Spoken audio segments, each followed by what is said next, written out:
प्रेमचंद का जीवन परिचय। प्रेमचंद का जन्म वाराणसी के निकट लहमी गांव में हुआ था। उनकी माता का नाम आनंदी देवी था तथा पिता मुंशी अजायब राय लहमी में डाक मुंशी थे। उनकी शिक्षा का आरंभ उर्दू फारसी से हुआ और जीवन यापन का अध्यापन से पढ़ने का शौक उन्हें बचपन से ही लग गया। 13 साल की उम्र में ही उन्होंने तिलिस्म ए होशरुबा पढ़ लिया और उन्होंने उर्दू के मशहूर रचनाकार रत्ननाथ, सरसार मिर्जा, हादी रुसवा और मौलाना सरर के उपन्यासों से परिचय प्राप्त कर लिया। 1898 में मैट्रिक की परीक्षा उत्तीर्ण करने के बाद वे एक स्थानीय विद्यालय में शिक्षक नियुक्त हो गए और साथ ही उन्होंने पढ़ाई जारी रखी। 1910 में उन्होंने अंग्रेजी, दर्शन, फारसी और इतिहास लेकर इंटर पास किया और 1919 में बीए पास करने के बाद शिक्षा विभाग के इंस्पेक्टर पद नियुक्त हुए।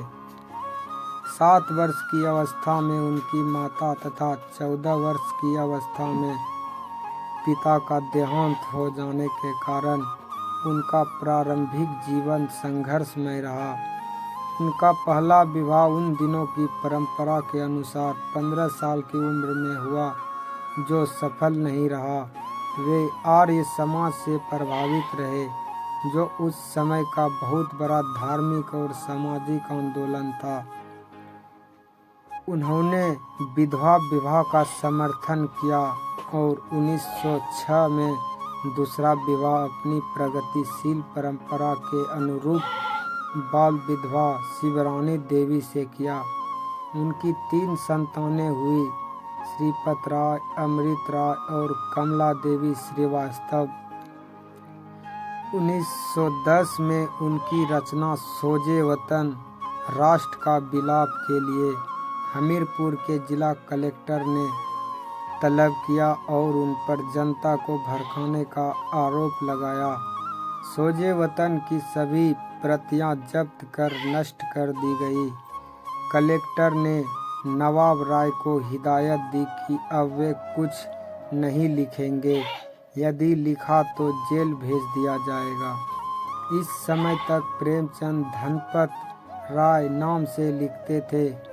उर्दू में प्रकाशित होने वाली ज़माना पत्रिका के संपादक और उनके अजीज दोस्त मुंशी दया नारायण निगम ने उन्हें प्रेमचंद नाम से लिखने की सलाह दी। इसके बाद वे प्रेमचंद नाम से लिखने लगे। उन्होंने आरंभिक लेखन ज़माना पत्रिका में ही किया। जीवन के अंतिम दिनों में वे गंभीर रूप से बीमार पड़े। उनका उपन्यास मंगलसूत्र पूरा नहीं हो सका और लंबी बीमारी के बाद 8 अक्टूबर 1936 को उनका निधन हो गया। उनका अंतिम उपन्यास मंगलसूत्र उनके पुत्र अमृत ने पूरा किया।